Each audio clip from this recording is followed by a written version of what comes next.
And welcome everyone to our first LibsWork meeting of 2025. My name is Andrea Lewandowski. I'm with the New Jersey State Library, and welcome.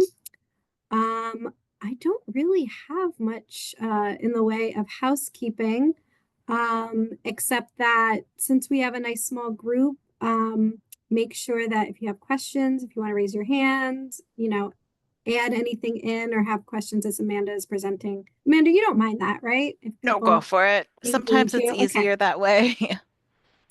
Yeah. So make sure that this can be interactive and you can have your questions answered. And if you don't mind introducing yourself in the chat, then we'll know who is here. And also, if you have any burning questions, any updates, anything that you want to share, you can go ahead and put that in the chat. I think the only other thing is I had a request from somebody who was looking to connect with anyone in states who's specifically working with business, entrepreneurship, business development, economic development, things like that. So if you are interested in connecting with other business folks or participating potentially on a panel, you can let me know. And I'll also send that out to the listserv at some point soon. Okay, and for anyone just coming in, we're introducing ourselves in the chat, and then I am now going to turn it over to Amanda, and we're going to be talking about, if I'm correct, workforce ecosystems. Yep. All right, Oh, great. hey, Thank you, Amanda. I just saw someone was from Wisconsin. I'm actually from Wisconsin. So Yay. I don't think I know you, but hi. You're awesome. So today I'm actually going to be talking about kind of a somewhat complex system of ecosystems that I've been working on. And the best way that I can think to describe it is to actually just pull up my slides so you can see it. So I am hitting that handy dandy share button, grabbing those handy slides. And do you see the deck? Cool. So I casually recycled this slide from a presentation that I did for a couple conferences before. I've replaced this title with like 3 or 4 different things, so take it with a grain of salt. So this is all about I wanted to figure out a way that we could help libraries support the tech ecosystem, but actually use tech with purpose and be able to start instead of just willy-nilly flying out with different tech programs to actually gear it toward workforce development and innovation. And this actually all started with a program that we did called Innovation Studios. And in Innovation Studios, we took all this different equipment to libraries all across the state. So we picked up laser cutters, we took 3D printers, we took robotics kits, and we took all this stuff all around the state. And on paper, it was incredibly shiny and awesome. And on paper in the headlines, it looked amazing.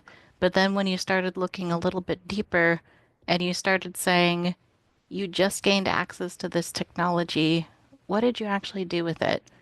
The output of like some of the laser cutters was that people made sh like Captain America shields that looked amazing.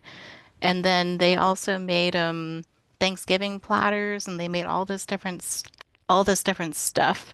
But I started writing these articles about how you can use technology for community impact.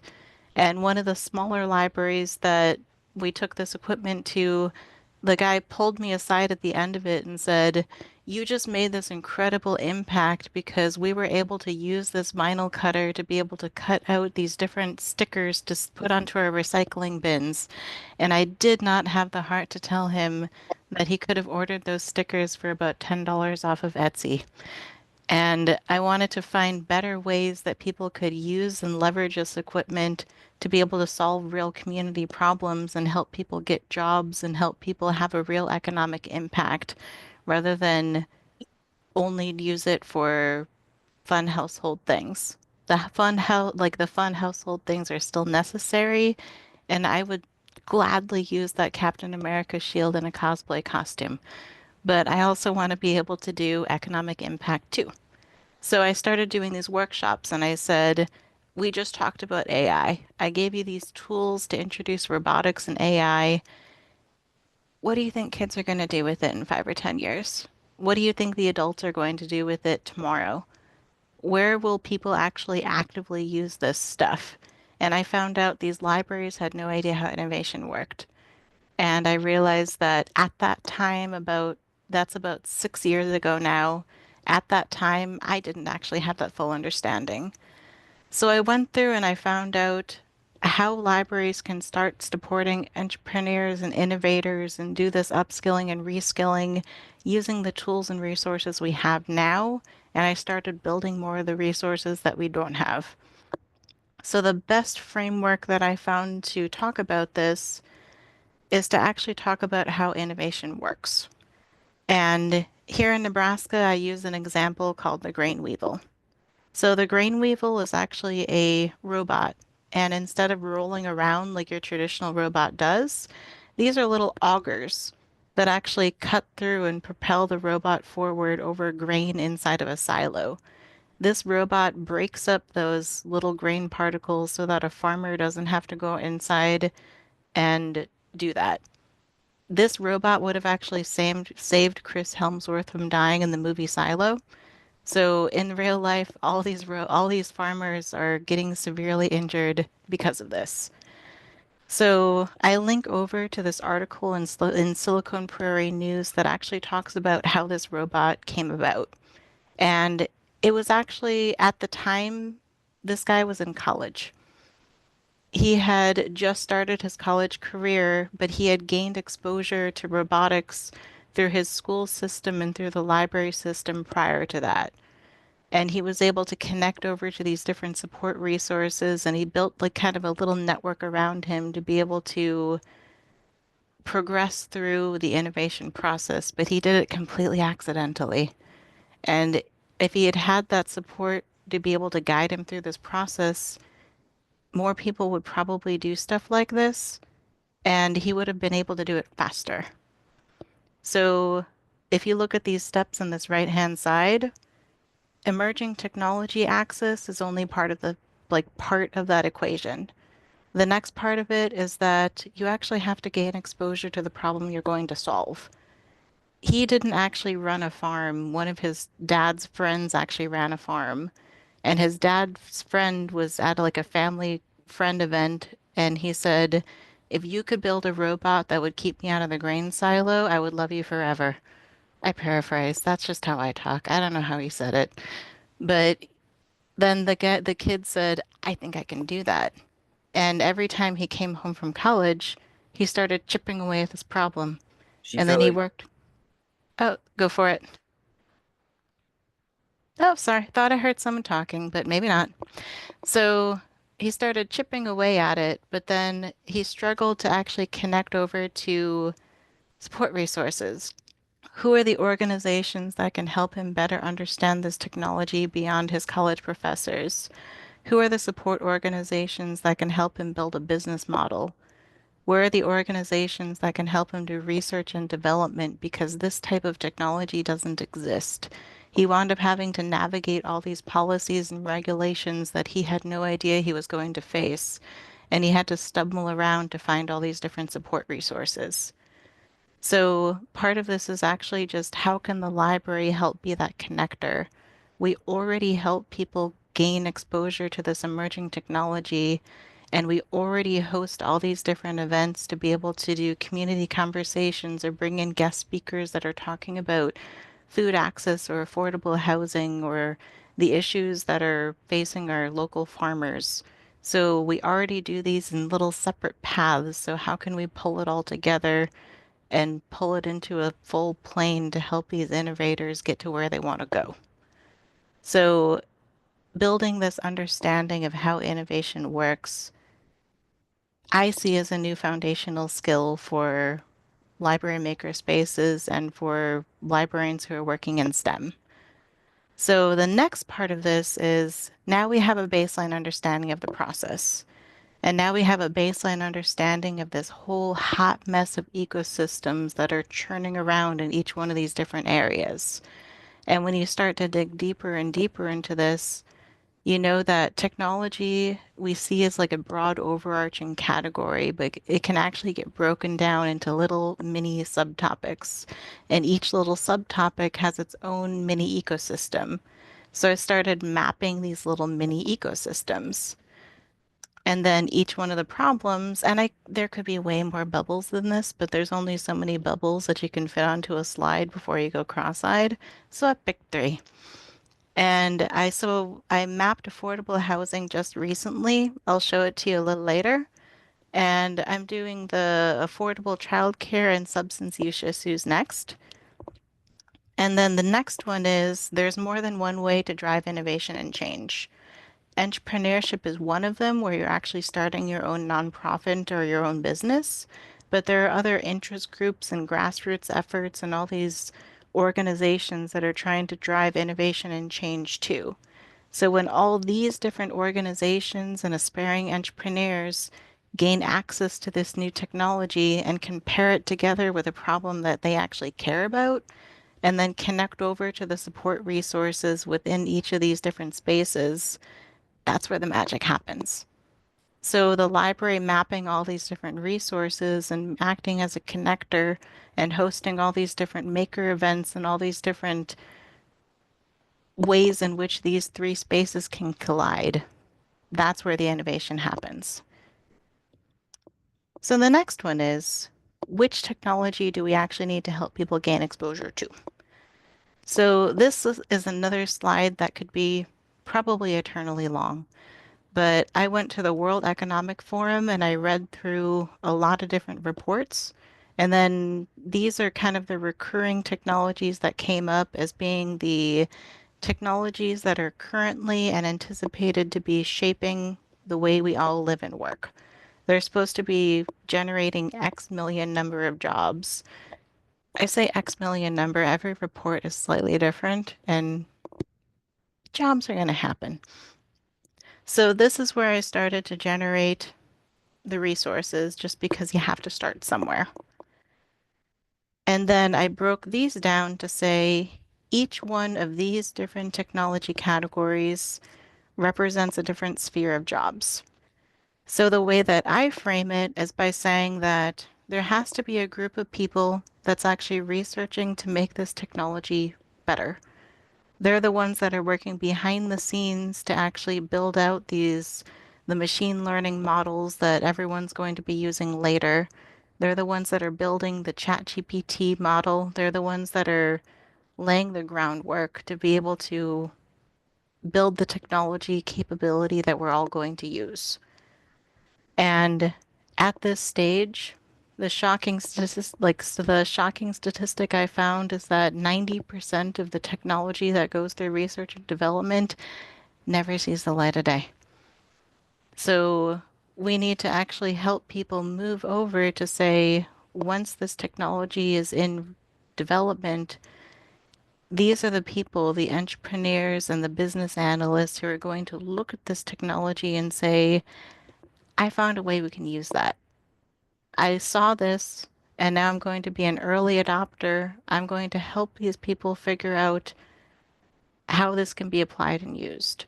When you get enough people that look at this technology and say, this is helpful, this solves a problem that I care about, here's a use case of how I'm doing it, and they start laying the groundwork, that's when technology gets adopted. And in order for that to look good, you need to have a UX designer because you need to have a platform or a software app or a way to interact with technology that makes sense. These are the people that say you had a UX designer that built the Ring doorbell that gets stuck to the side of your door. And then you have another person that says a lot of people rent their properties and they can't drill holes into the wall. So we're going to redesign it so you can stick it on there, but we're going to make the mount theft proof because sometimes people suck. And then you're going to make an app on there that says this is going to be an easy way that you can interact and access the recordings instead of putting in a line of code. Because the average person isn't going to put in a line of code. They just want to tap a button that says, show me the recording from January 5th, 2025, because that's when that douchebag stole my kid's bike. And that's when you're going to pull up the recording, and having good UX is the reason that people use the technology more. It's why we all love Canva, because it's easy to use and it's intuitive and it's delightful. I live in Canva. Then the next one is, once this technology is designed, this UX designer works with a programmer and a software developer. This developer will actually make this design come to life and be functional. My brother's a software engineer. This is what he does every day. And so he's the one who, there's like a whole subset of jobs that go under this. And the bigger the company, the more developers you need, the more team leads you need, the more software architects you need. And then that jumps over into, if you have like a hardware side of things, or you have someone, or you have a software that needs to be customized to an organization, once that software exists, or that technology exists, or that smart technology exists, you have an installation and maintenance team because sometimes stuff breaks. And the larger the organization, like if you're on a manufacturing floor, you might have a full-time person that's on hand that can be able to address this all the time. Or if you're a smaller organization, you might have a consultant that's dedicated to like the Ring doorbell company who just goes out as needed. And then you also have like a quality control specialist that's on hand during the design of the software itself, and then later on as that software or technology is updated and maintained. So you're opening up this whole new class of jobs that's related to all these technologies, and a lot of these technologies mix and match together. Like robotics, a lot of times is paired together with AI, which is paired together with Internet of Things. And then you have drones that combines over to IoT, which combines over to AI, and you just have a mix and match of all this different stuff. So it turns into a quiet chaos that the library is just there to help you connect over and understand, and then sync over to the resources and the experts and the local resources that can help you dig deeper. Because librarians are awesome, but we can't expect them to learn all this junk. So the next one is, I'll just open up a little sampling of this one, and I'll do IoT just for fun. So these are different infographics that you can use in the library to be able to help people understand some of this stuff. And the first one I'll pop open is this careers. So the careers infographic is some of the major careers that are related to that specific technology. Scan the QR, you get the description and the information about all this stuff. And then the next one is the process of how this technology is actually made. So that when you're putting this like an activity in front of people and say, you just did a basic, um, you just did like a basic activity that showed how light waves work using the dash and dot robot. Did you know that light waves are actually part of this? You can use it in medical testing so that you can know, you can shoot like a little laser through the top of someone's head, not to kill them, but to just find out um, what the amount of fluid that's actually going through their brain. Because when people think different things, a different amount of fluid actually goes to different sections of the brain. So that's how that neuroscience, like the neurotechnology of basically reading people's minds happens. So when you have a someone who has little to no use of their limbs, but they still want to be able to communicate with the outside world, you can put sensors onto their head so that they can think different things and it will translate into words on a screen. And they do that because of the amount of fluid that actually is passing through your brain at one time.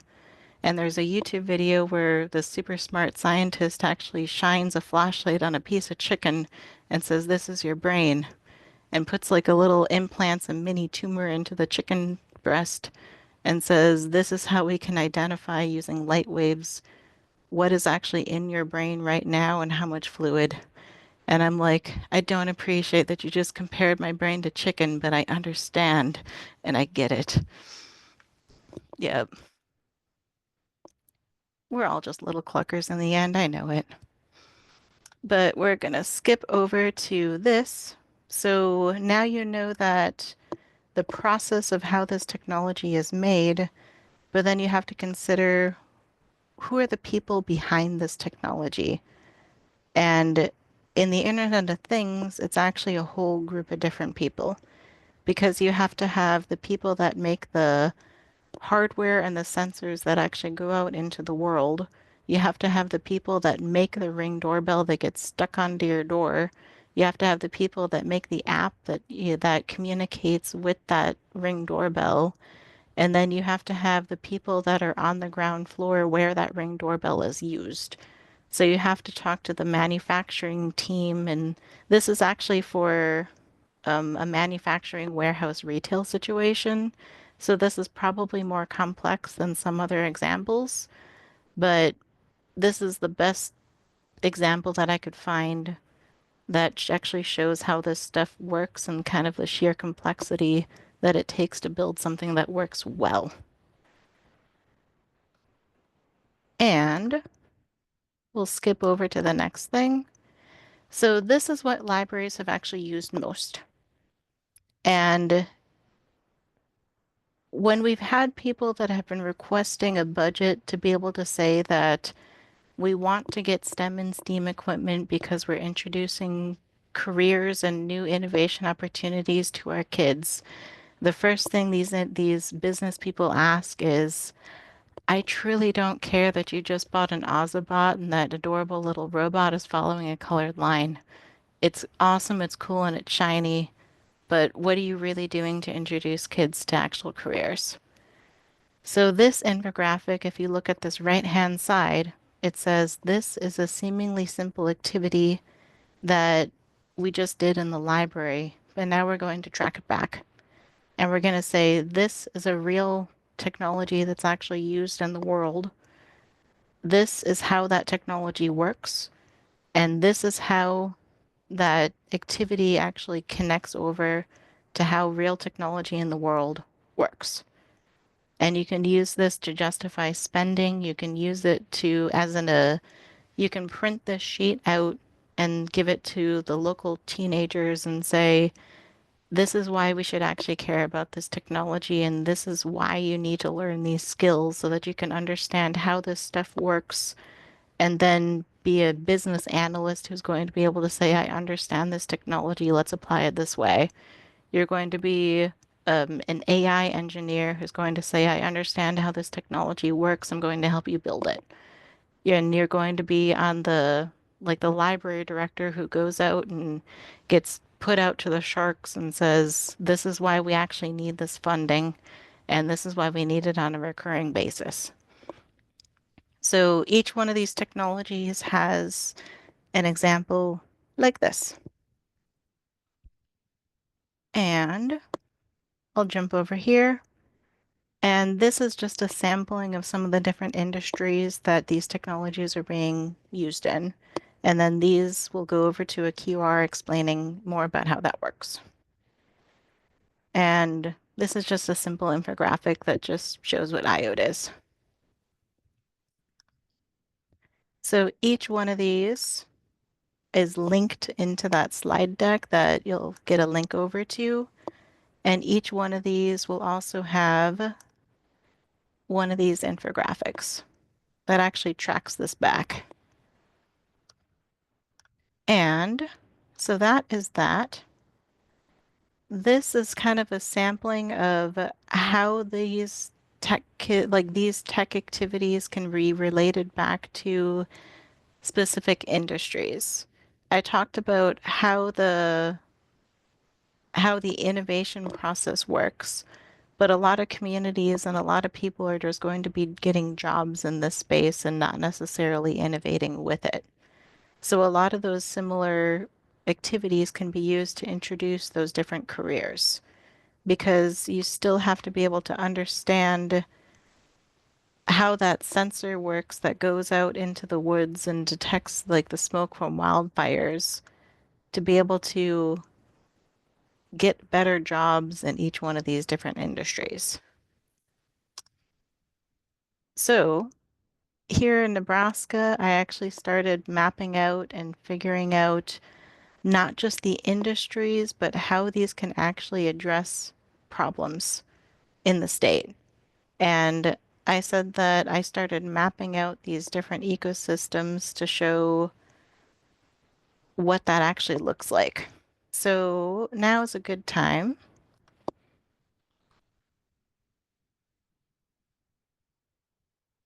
Da, da, da, da.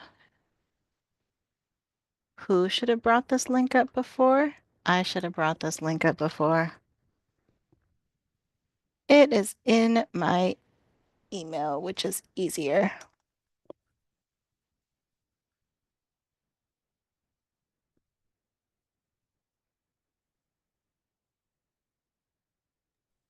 And it's also in here. There. So on the left-hand side, you've got a little scroll bar that says this is what it actually takes to address affordable housing systemically. This is how you look at it from multiple different perspectives to say all this stuff comes together to be able to solve this problem. And it goes through these different, I call them innovation zones or industry zones. And then I go through and say, let's look at this, and then let's look at the organizations on the right-hand side that actually address each one of these different issues. Now let's look at the problems that each of these organizations are facing, and let's figure out a way that the library can introduce these problems to the community and then pair this to get these problems together with potential technology solutions so that we can drive better innovation and help funnel people and resources toward the problems that are most needed. So this is paired together with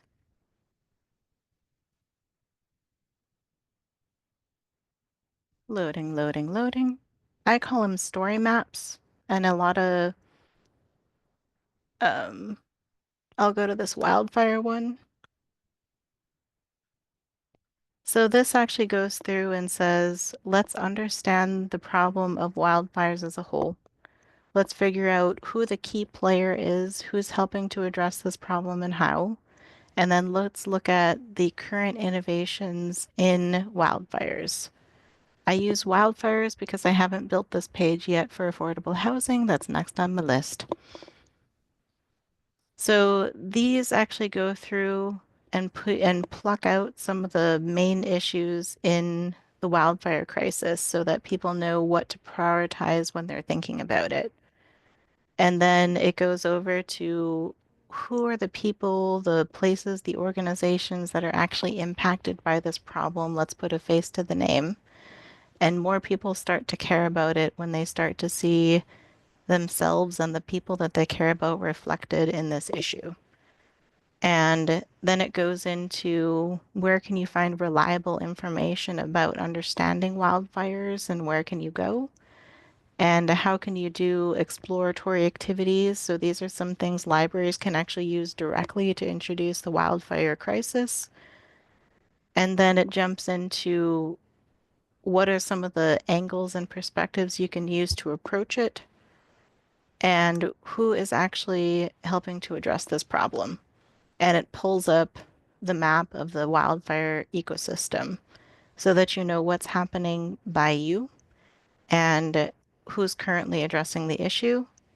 And then it takes this map and separates it out into topic area to say who is currently researching and understanding wildfires so that we can get ahead of it or identify a fire before it happens, who is actually going through and doing detection flights and trying to build out the technology that's going to detect that a fire is there so we can do something about it before it starts, and who's doing the training programs for wildfire, who's actually putting the stuff out when it all hits the fan, and who is helping the people to recover from all this after a fire hits that wasn't able to be prevented. And who are the actual people working in this space? How can we recruit people into this area? And then what are the current technology innovations that are tracking these priority focus areas that I pulled out from strategic plans or just talking to people in the wildfire crisis area? And then what are some different examples of how um, policy is changing, infrastructure law is changing, and how is technology playing a part so that we can use this technology in the library to be able to give better examples while we're doing drone related activities or while we're doing Internet of Things activities or while we're doing artificial intelligence activities to say, we just did a simple AI activity. Now let's look at this video and see how AI is actually making a difference in the real world. Now, how would you actually use AI to solve a problem that you care about? So these are just good ways to be able to do wraparound activities and localize the different resources that you've already got. And this is another one that I put into a spreadsheet. So this is an innovation database that basically pulls a sampling a different technology and shows how it's actually being used across the state. And it jumps over to show an article and a video and a link to the organization so that people of any age can dig into it and just see how this stuff actually works and kind of follow a curiosity to know not just how all this stuff works using generic examples, but why they should care about it near them. Because if you just tell someone that AI is used on their phone for spell check, they go, cool, but I don't need to know AI to be able to do that. But they might need to know AI to do some of this stuff. And the other one I'll show is I told you I live in Canva and I meant it. So I'll pull up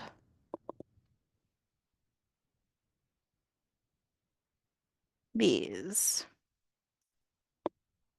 are other simplified infographics that I just made a template for that show these can be printed out and handed around. I've laminated them and stuck them on the wall during games and gadget sessions.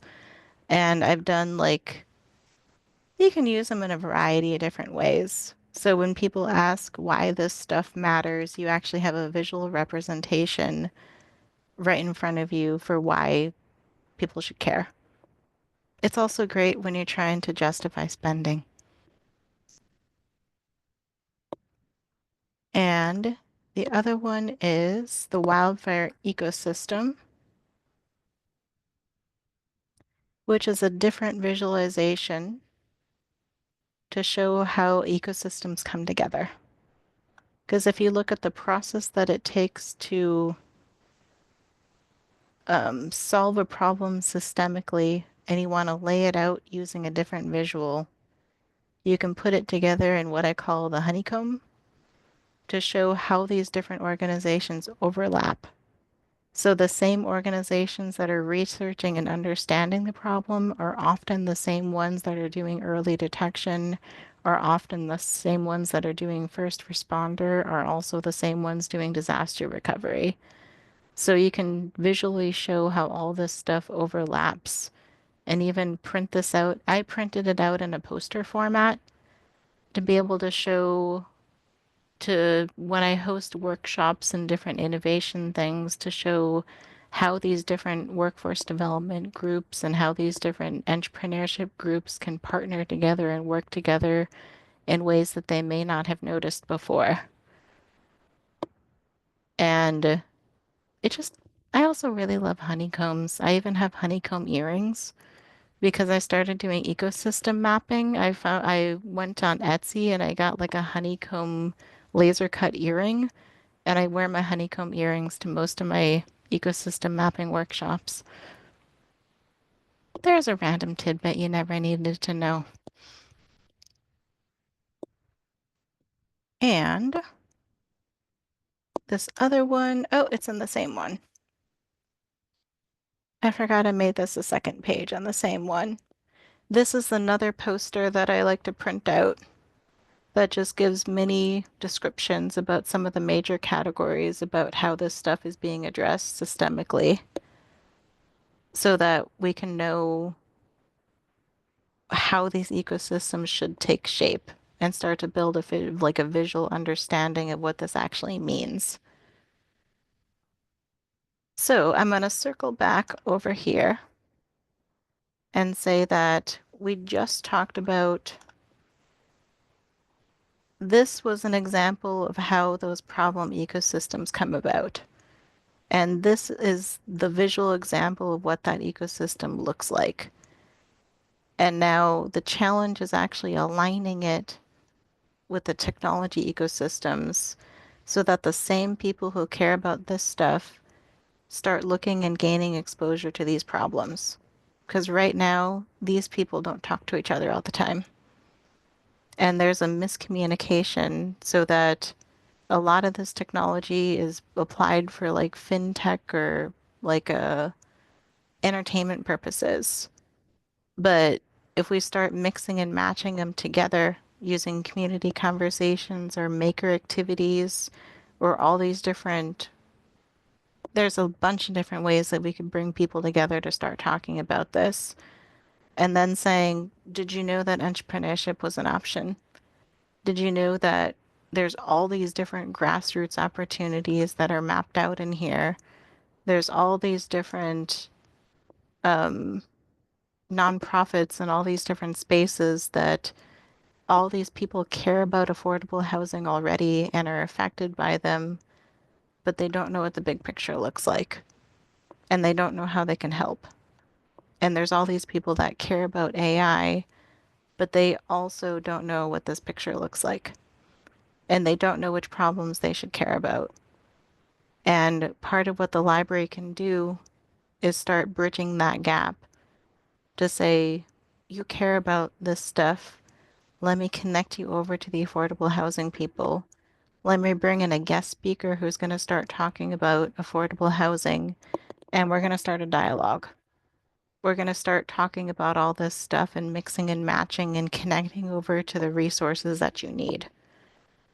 And here in Nebraska, and I know that this actually started in Kansas, I believe it was. So if you're in Kansas, you probably have something similar. But we use SourceLink Nebraska to be able to show the different resources that are available to pretty much everybody. So I'm betting they put it, okay, so they called it the Resource Navigator now. And it's basically just for the aspiring entrepreneurs, they have a whole bunch of different support resources and organizations, and you can book sessions with them or connect over with these different organizations to navigate this stuff. And I know that EcoMaps is the other major group that's actually building out these. EcoMaps actually made their name by building out innovation ecosystems and mapping out some of these similar resources. So if you're looking at building your own of these, you can use contract through EcoMap and they can actually build it out for you. And they're already familiar with how the process works and how entrepreneurial ecosystems work. And I believe it was Maryland that did it with them recently. And EcoMap is actually based out of Baltimore. So they're a great one to go to if you're looking at doing this yourself, or you can also build out a separate branch of SourceLink. So SourceLink, they offer support resources to be able to build out your own entrepreneurial ecosystem, and they have a whole um, support network and resources. The people behind them wrote a book. They've got all this different stuff.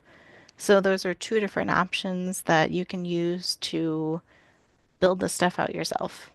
After comparing the two, I'd almost recommend EcoMap over SourceLink because EcoMap uses AI to be able to update and maintain the system after it's done, and SourceLink is a lot more manual. But SourceLink might also be more affordable, so that is also something to consider. I never price checked both of them. I only price checked EcoMap.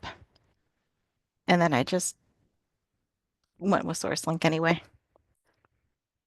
I didn't build SourceLink, by the way. That was Scott over at the university. So you can thank Scott for SourceLink.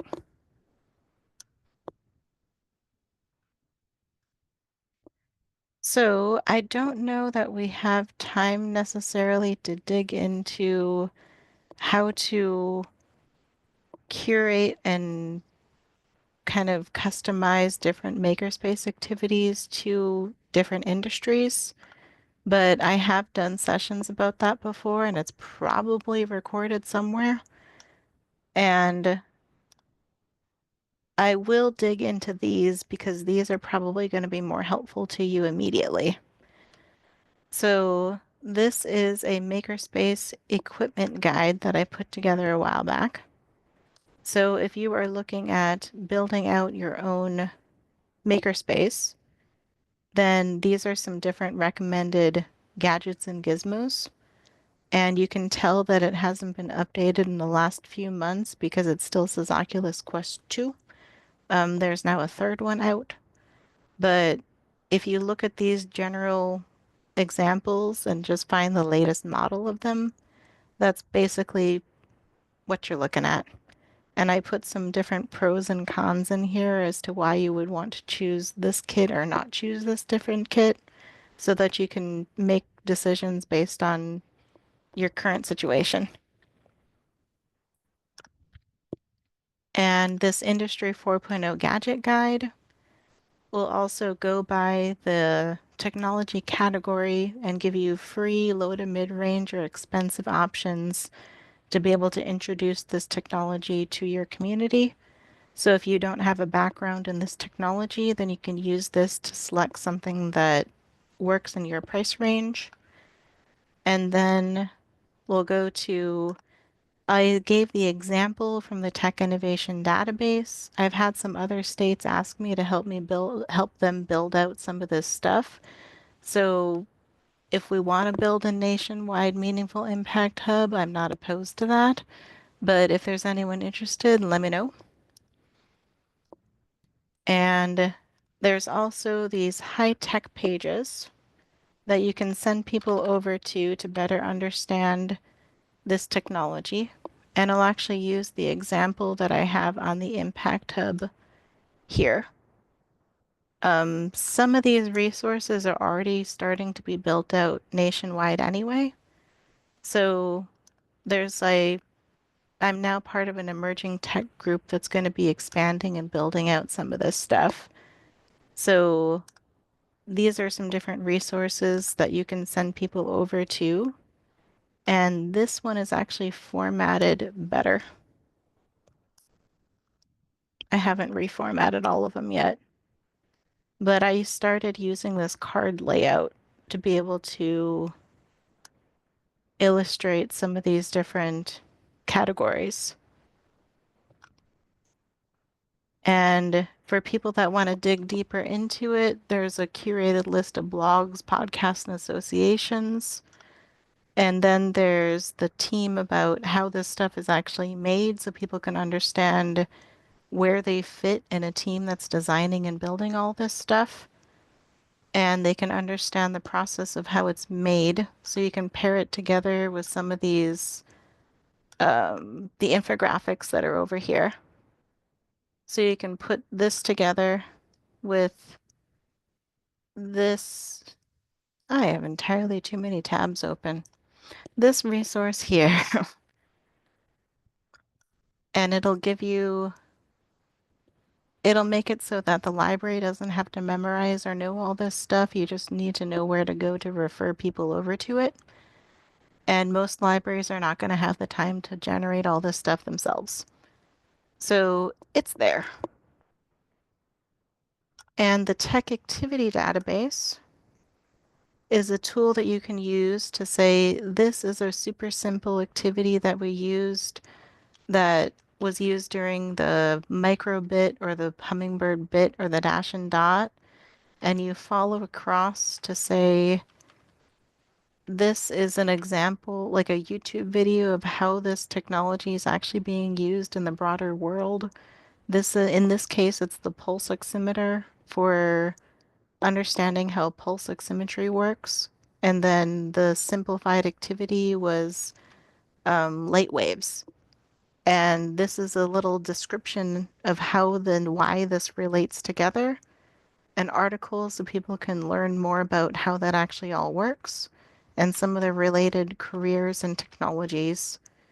And there's just a bunch of different examples of how libraries can use these and then pull them over into bigger concepts.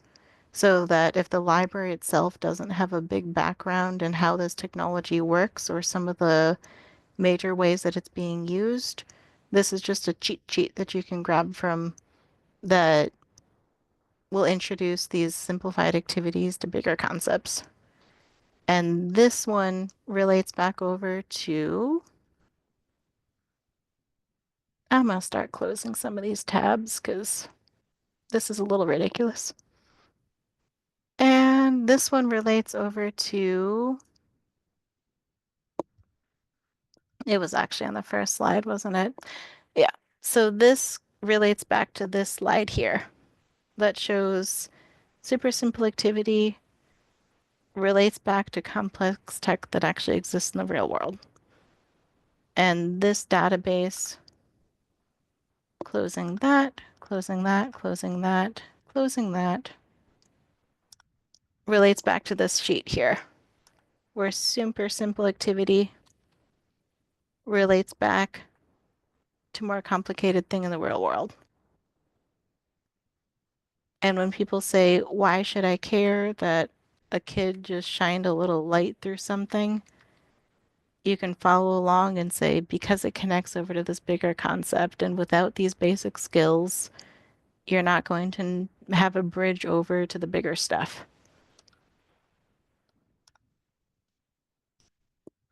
And I also put in a sample of the support resources that libraries can use to be able to connect people over to the entrepreneurial support resources. And I'm I have it on the docket to expand this out some more, but there's only so much time in a day. Insert day, month, year. Same difference. So I'm going to pause there. There's other different avenues that I could take this down, but for the moment, I'll ask if there's any questions, or if you're just slightly cross-eyed right now. That's also a possibility. Thank you so much, Amanda. This has been incredible. You have developed some amazing resources. And thank you for sharing them with us. So Oh, if definitely. anyone wants to unmute, you are welcome to do so or type questions into the chat. There was a lot of sharing about how great this is. I don't know that there are any other questions that I saw in the chat, but like I said, either put things in the chat or unmute yourself. You know, however you want to communicate, everybody. I'm putting the link to the slide deck in the chat right now too. So you'll have that. I don't have any questions, just that I really appreciate your presentation today, Amanda. I want to do all the things now, and Yeah. I'm now trying to figure out how I can do them all at once. And Vanessa, I saw your mouth moving, but the audio came out a little garbled. Hear me now? Better. Yeah. Awesome. Had to unplug and plug back in.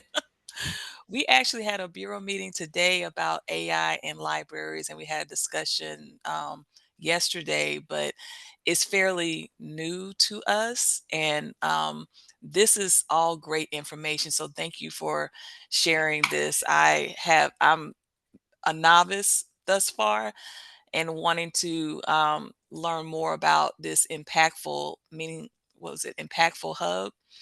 Yeah, Meaningful Impact Meaning, Hub. I'm dyslexic, so there we go. Meaningful Impact Hub. Um, and in the Google Docs that you just entered, would it kind of share how to get more involved in that or become more well versed in it? Um, a lot of it would be sifting through the different resources to kind of learn what's there now. If you Okay. want to be able to be part of a lot of states have actually asked me if I can build maps that are similar to this for them, and I'm not That's a lot of opposed work. to it. I built out kind of a system that'll make it easier, but it's just gaining access to the data that's behind it to be able to build it out in different states. I had a problem in Nevada because they didn't have the same access to the same data.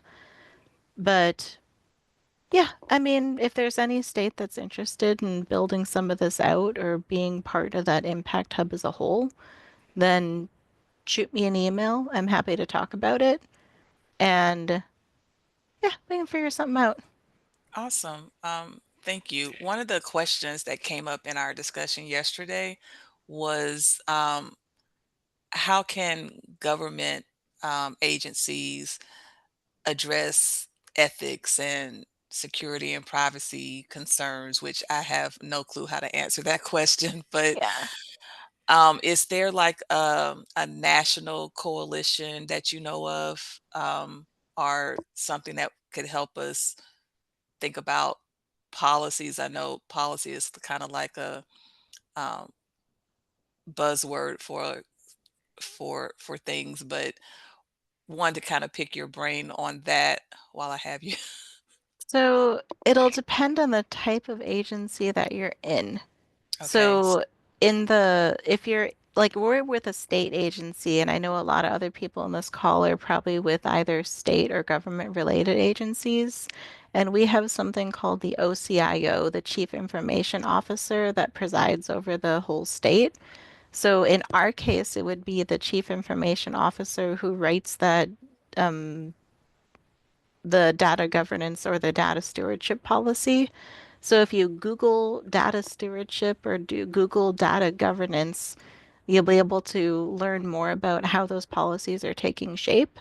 And then some of the different ethics resources.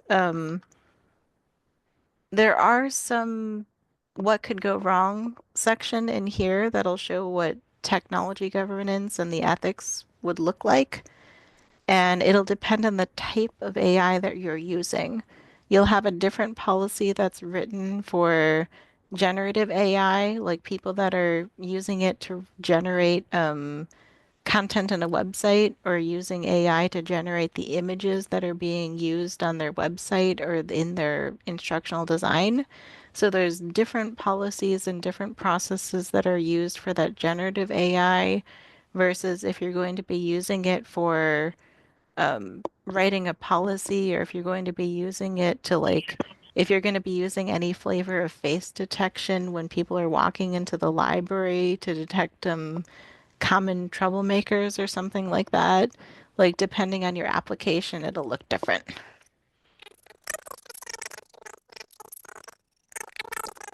And your audio is a little garbled again, sorry.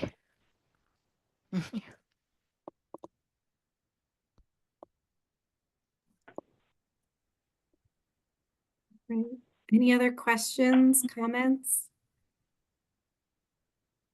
Oh, and Justin, I do hope that you do all the things, just as a side note. Thank you. I don't know if I'll have the staff or the budget to do it, but I know There. I want to do all the things. Yeah. We're actually trying to figure out better ways to build out support resources to be able to help libraries use emerging technology better, so and more easily. So that's something that we're kind of digging into. And if anyone has any recommendations of what you would want to see to be able to make this process easier, it would be appreciated. Well, I appreciate your help today, Amanda. Right now, our library is currently outsourcing some of that. Yeah. We had a technology librarian for a while that was teaching coding, and we decided after that person left, and we were thinking about hiring another one. I proposed the idea of what if we outsourced it to someone else. And so we found the Yeah. Youth Coding League. And, for $30,000, we could sponsor coding at Right. 8 different schools in our area. And I thought, well, this if we hired another tech librarian, they could only be in one place at one time. Yeah. This would allow us to hit 8 schools all at one time. They can all participate. We can actually see tangible things coming from it, that they're Yeah. winning awards. That's about as far as we've gotten. It's been a very successful program the last 3 years. A couple of the schools we've sponsored uh, took first place in their Oh, categories. cool. Yeah. Yeah, it's super cool. I just wish that I could do more at I don't know, at the boots on the ground inside the library, like kids Yeah. learning stuff. There is some, I don't know if you've looked at Fiero Code too, but they actually support, um, they bring coding to different public libraries, and they have built like a more scalable model to be able to do that. So Okay. they were at a conference that I was at like a while back, and they've actually expanded since then, and they changed their name. So they changed their name, but they're doing more stuff. So if there's other libraries that are looking at ways to incorporate, to like outsource the code instruction, Fiero Code is a good one. And which one do you use? We use Youth Coding League. They're like a nonprofit division of Codify. Cool. I actually haven't looked at that one yet. Youth Coding League. Are they regional or are they everywhere? They might be regional. I know so we're based in Kentucky, and the representative that we work with works out of Missouri. Oh, cool. So they might be. I'll have to dig a little more into them to see if they'll go anywhere or if they're just localish. Well, usually they from the way we've done it in the past, they will reach out to the schools and figure out who's interested in hosting a team, which teachers would want to be like captains of the teams, and then they're given a stipend, and then the kids are given Okay. Chromebooks and things to test out their stuff, and the kids who like graduate through the whole program get to keep their Chromebook. We're paying more for the hardware and the things involved that actually keep the kids engaged and engaging. But for us, Yeah, it's been worth every penny. sweet. I'll have to look more into them. If they serve everywhere, I might add it to my list of recommended places. Okay, cool. They look pretty cool though. Yeah. And do they only work with schools? Because Fiero Code will work directly with libraries and host things in the library and through the library. I don't know. My only experience with them has been through the schools, but I have not asked anything beyond that. Okay. But yeah, the where it says down at the bottom, connect via email with Director Stacy Lane. Stacy is who we work with for our partnership, and she is 110% the coolest of the Sweet. cool, very accommodating, very attentive, good team player. Sweet. Well, I am going to bookmark this. It already knows that I want to put it into my Code Club options folder. And saved.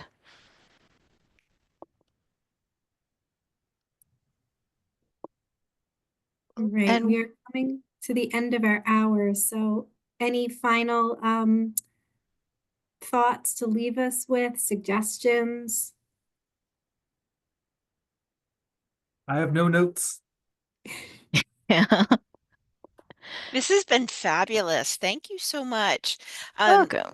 Dina and I put some comments in the chat, and it's something that can be kicked around afterwards via email or whatever. But if we wanted to, share some of these wonderful resources, it would help to know how best to cite or to credit that, like what, Yeah.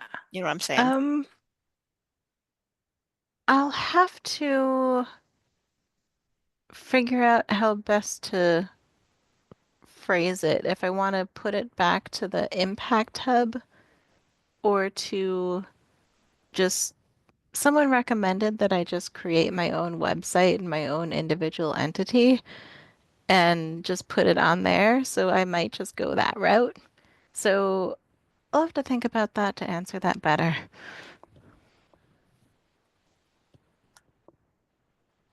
All right, let me stop the recording here.